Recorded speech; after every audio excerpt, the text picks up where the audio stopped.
Assalamualaikum warahmatullahi wabarakatuh. Halo teman-teman, pada kesempatan kali ini kami dari kelompok 3 kelas G akan membahas terkait tindak pidana dalam telematika. Sebelumnya, kami ucapkan terima kasih kepada Ibu Suryani Intan Pratiwi Puwa SIKOM MH selaku dosen pengampu mata kuliah hukum telematika. Nah, sebelum masuk pada materi, saya ingin memperkenalkan terlebih dahulu anggota kelompok saya. Yang pertama itu saya sendiri, Reva Nazawa Peputungan dengan NIM 1011423011. Pemateri kedua yaitu Widya Stuti Luadu dengan NIM 1011423079. Pemateri ketiga yaitu Sarah Noel Marnix Jose Wardaun Tanati dengan NIM 1011423347. Pemateri keempat yaitu Idam Bayu Muhammad Prabowo dengan NIM 1011423284. Dan pemateri terakhir yaitu IKD Ariwinata dengan NIM 1011423292. Baiklah teman-teman, pada video kali ini kami akan membahas terkait apa sih dampak telematika di Indonesia. Yang kedua yaitu kejahatan dalam telematika, yang ketiga peranan komputer dalam telematika, dan yang terakhir yaitu konvergensi dalam telematika. Namun di sini kami juga akan menambahkan contoh kasus tindak pidana dalam telematika beserta upaya yang sudah dilakukan. Nah, sebelum masuk pada materi ini, saya akan lebih dulu membahas latar belakang tindak pidana dalam telematika.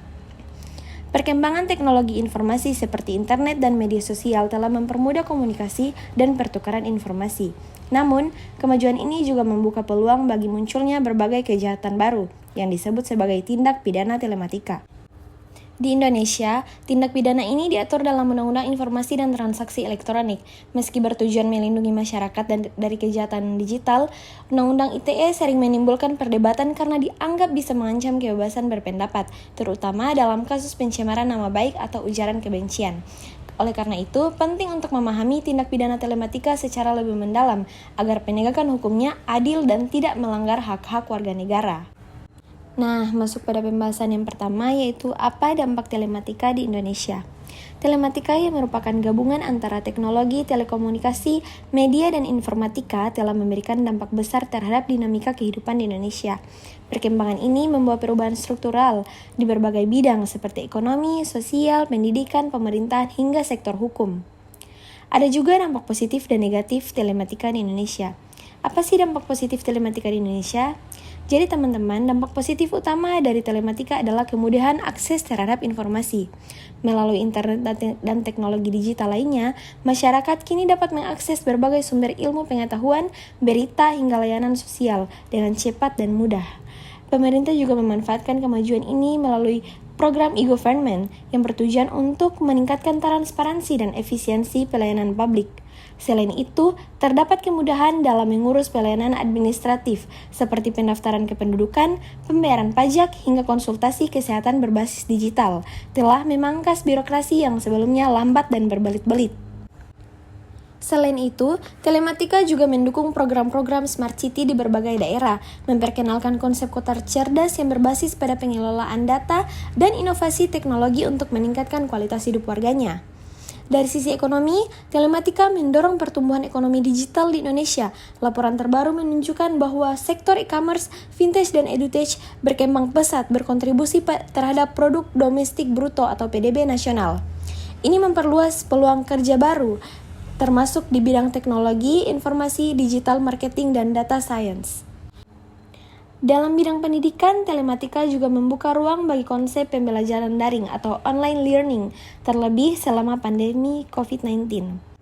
Nah, itulah dampak positif telematika di Indonesia. Jadi teman-teman, jika ada dampak positif, pasti ada juga dong dampak negatifnya. Nah, dampak negatifnya yaitu meningkatnya kejahatan digital atau cybercrime seperti peretasan, penipuan online, pencurian identitas, hingga serangan malware terhadap sistem informasi publik maupun swasta. Nah, itulah materi dari saya. Untuk materi selanjutnya akan dibawakan oleh rekan saya Widya Stuti Luadu. Baiklah, saya akan melanjutkan materi dari rekan saya dengan rumusan masalah kedua, yaitu terkait kejahatan dalam telematika. Sebelumnya, perkenalkan nama saya Widya Stuti Luadu dengan NIM 1011423076. Nah, jadi kejahatan telematika atau yang dikenal sebagai cybercrime adalah bentuk kejahatan modern yang memanfaatkan teknologi informasi dan komunikasi, baik sebagai alat, target, maupun tempat beroperasinya tindak pidana. Cybercrime memiliki karakteristik unik dibandingkan kejahatan konvensional, sifatnya tanpa batas atau borderless. sulit dilacak, dan memungkinkan pelaku bersembunyi di balik anonimitas dunia maya. Kejahatan dalam telematika memiliki beberapa bentuk klasifikasi. Yang pertama yaitu hijacking dan crashing.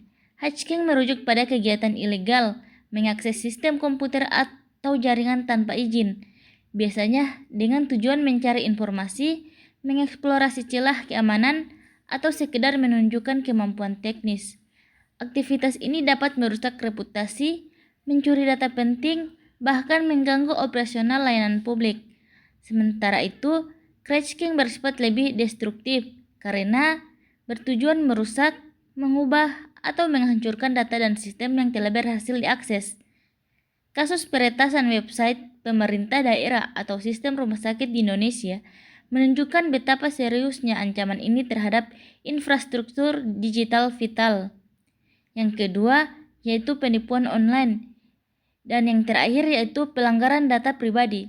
Sekian dari saya, untuk materi berikutnya akan dibawakan oleh rekan saya yaitu Sera Noel Tanati. Ya, baik. Terima kasih atas waktunya. Sekarang saya akan melanjutkan materi dari teman saya yaitu Widya Susilo Aju, yang dimana materi pada berikut ini yaitu peranan komputer dalam telematika. Sebelum kita masuk ke dalam materinya, izinkan saya memperkenalkan diri saya. Perkenalkan, nama saya Sera Noel Mario Sewardon Tanati dengan NIM 1011423347. Baik, tanpa berlama-lama mari kita langsung masuk ke materinya. Komputer merupakan suatu alat yang diciptakan oleh manusia, yang dimana komputer ini memerankan peran penting dalam bidang telematika, yang merupakan gabungan antara teknologi, telekomunikasi, dan informatika. Komputer juga menjadi inti pengolahan informasi, pengambilan keputusan, serta kontrol sistem secara otomatis dan real time. Berikut ini ada beberapa peran penting atau peran utama dalam komputer dalam telematika. Yang pertama, pemrosesan data yang cepat dan efisiensi. Komputer memungkinkan pemrosesan data dalam volume besar secara cepat dan akurat. Kalau dalam konteks telematika, data yang bersumber dari sensor kendaraan, sistem navigasi atau GPS, dan jaringan telekomunikasi nirkabel yang dapat diolah secara real time untuk mendukung berbagai layanan seperti pelacakan kendaraan, navigasi otomatis, dan monitoring kondisi lalu lintas. Yang kedua, integrasi sistem komunikasi dan informasi. Komputer berfungsi sebagai penghubung antara berbagai bentuk komunikasi digital seperti suara, data, dan video dengan sistem informasi. Hal ini mendukung terciptanya platform komunikasi canggih seperti konferensi video atau video conference, layanan kesehatan jarak jauh atau telemedicine, dan sistem pembelajaran daring atau e-learning. Yang ketiga, ada namanya penyimpanan dan pengolahan data. Dengan dukungan teknologi penyimpanan yang semakin canggih seperti cloud computing dan edge computing, komputer mampu menyimpan dan mengelola data telematika dalam skala besar. Data ini mencakup informasi mengenai kondisi kendaraan, posisi geografis, status cuaca, hingga data perilaku penggunaan. Berikutnya yang keempat, ada namanya kontrol dan otomatisasi sistem. Komputer menjadi pusat kontrol dalam banyak aplikasi telematika. Contohnya, pada sistem transportasi pintar atau Intelligent Transportation System atau ITS. Komputer juga digunakan untuk mengontrol lampu lalu lintas berdasarkan kepadatan jalan, mengarahkan lalu lintas secara otomatis, hingga mengatur jalur evakuasi dalam kondisi yang darurat. Selain itu, komputer juga digunakan dalam kendaraan otonom untuk mengambil keputusan berbasis data seperti sensor dan kamera. Selanjutnya yang keenam, pengembangan aplikasi teknologi telematika. Berbagai aplikasi berbasis telematika tidak mungkin dikembangkan tanpa komputer. Dengan bahasa pemrograman, dan platform pengembangan modern. Komputer digunakan untuk membangun sistem seperti aplikasi navigasi kendaraan, pelacakan armada logistik, sistem keamanan berbasis lokasi, serta sistem respon bencana otomatis. Nah, yang terakhir adalah, atau yang keenam adalah konektivitas dan akses jarak jauh. Komputer memfasilitasi konektivitas tanpa batas antara perangkat dan penggunaan dalam sistem telematika. Dengan teknologi seperti Internet of Things atau IoT dan jaringan 5G atau 5G, komputer memungkinkan akses jarak jauh ke sistem monitoring kendaraan, pemantauan kondisi dan kesehatan pasien, hingga pengendalian infrastruktur kota pintar dari pusat komando yang terpusat bahkan melalui perangkat seluler. Sekian dari saya. Selanjutnya saya berikan kepada rekan saya. Terima kasih. Baik, perkenalkan nama saya Idham Bayu Muhammad Prabowo, NIM 10114232, kelas G, semester 4. Konvergensi tindak pidana telematika merupakan fenomena di mana berbagai bentuk kejahatan digital seperti kejahatan cyber, pelanggaran privasi, penyebaran informasi palsu, pencurian identitas, kejahatan ekonomi digital, hingga eksploitasi seksual terjadi secara bersamaan dalam satu sistem atau platform digital yang saling terhubung. Istilah konvergensi dalam konteks ini menunjukkan bahwa batas-batas antara jenis kejahatan semakin kabur, disebabkan oleh sifat saling terhubung dan saling tergantung dari sistem digital modern dengan semakin majunya teknologi informasi dan komunikasi. Digitalisasi kehidupan menjadi keniscayaan, seperti perbankan, pendidikan, transportasi, pelayanan publik, hingga aktivitas sosial kini telah bertransformasi menjadi layanan digital. Fenomena ini memunculkan potensi besar untuk dimanfaatkannya celah keamanan oleh pelaku kejahatan. Sebagai contoh, satu tindak peretasan terhadap sebuah akun e-komersi bisa berujung pada pencurian data pribadi, penyalahgunaan identitas, pembobolan rekening, serta penyebaran ransomware dalam satu rangkaian yang terkoordinasi.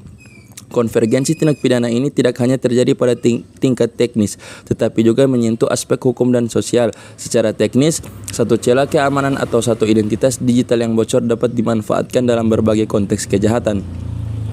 Sebagai hukum satu tindakan ITE, Undang-Undang Perlindungan Data Pribadi hingga KUHP, hal ini diperparah oleh fakta bahwa internet bersifat lintas batas, sehingga yurisdiksi hukum menjadi tantangan besar. Kasus seringkali melibatkan pelaku di satu negara, korban di negara lain, dan server di negara ketiga, menciptakan kompleksitas dalam proses penegakan hukum. Ada beberapa jenis tindak pidana konvergensi yang paling sering ditemukan. Yang pertama yaitu phishing dan penipuan finansial, kedua hoax dan ujaran kebencian, ketiga ada eksploitasi seksual daring, situs bajakan, dan penyebaran malware. Itulah materi dari saya. Selanjutnya akan dilanjutkan dengan contoh kasus tindak pidana dalam telematika beserta upaya yang sudah dilakukan yang akan dibawakan oleh rekan saya, Reva Paputungan. Nah teman-teman, itulah materi terkait tindak pidana telematika dari kelompok 3 kelas G. Sekarang kita masuk pada kasus tindak pidana telematika beserta upaya yang dilakukan pemerintah. Salah satu contoh kasus tindak pidana telematika yang kami akan bahas yaitu terkait kasus peretasan BPJS Kesehatan. Kasus ini dilakukan pada Mei 2021. Kasus ini merupakan salah satu contoh kasus hacking di Indonesia. Peretas berhasil membocorkan data pribadi 279 juta penduduk Indonesia yang kemudian dijual secara online. Kejadian ini menyoroti kerentanan sistem keamanan data di Indonesia dan dampaknya begitu besar bagi privasi warga negara Indonesia. Namun, pemerintah sudah melakukan beberapa upaya untuk menangani kasus ini. Yang pertama yaitu meningkatkan kapasitas penegak hukum dalam memahami teknologi dan investigasi digital forensik. Yang kedua, penguatan keamanan cyber. Yang ketiga, peningkatan literasi digital. Dan yang terakhir, merevisi dan memperbarui Undang-Undang ITE agar lebih relevan dengan perkembangan teknologi dan melindungi hak asasi manusia. Itulah contoh kasus dari kelompok kami. Berikutnya pembacaan kesimpulan oleh rekan saya, IKD Ariwinata. Baiklah, saya akan melanjutkan materi dari rekan saya, yakni pada kesimpulan. Sebelumnya, perkenalkan nama saya IKD Ariwinata dengan NIM 1011423 292. Kesimpulan, pada akhirnya, kami dapat menarik kesimpulan bahwa perkembangan telematika di Indonesia telah membawa dampak signifikan dalam berbagai aspek kehidupan masyarakat Indonesia, termasuk ekonomi, pendidikan, dan pemerintahan. Masyarakat kini telah terhubung melalui teknologi digital yang mempercepat akses informasi dan interaksi sosial. Tantangan cybercrime, meskipun memberikan banyak manfaat, perkembangan teknologi juga memunculkan tantangan baru berupa kejahatan digital yang semakin kompleks dan beragam. Kejahatan ini memiliki karakteristik unik seperti sifat borderless, anonimitas pelaku, dan kemampuan untuk beroperasi secara masif. Regulasi dan penegakan hukum di bidang cybercrime menghadapi banyak tantangan, termasuk keterbatasan regulasi yang ada dan kesulitan dalam pelacakan bukti digital. Peraturan yang ada seperti Undang-Undang ITE dan Undang-Undang Perlindungan Data Pribadi perlu terus dikaji dan disesuaikan dengan perkembangan teknologi dan ancaman yang muncul. Konvergensi tindak pidana telematika menunjukkan bahwa berbagai bentuk kejahatan digital saling terkait dan memerlukan pendekatan yang holistik dalam penanganannya. Dengan demikian, keberhasilan dalam menghadapi tantangan cybercrime adalah tanggung jawab bersama yang memerlukan upaya dari semua pihak. Sekian materi dari kelompok kami, kurang dan lebihnya mohon maaf dan terima kasih.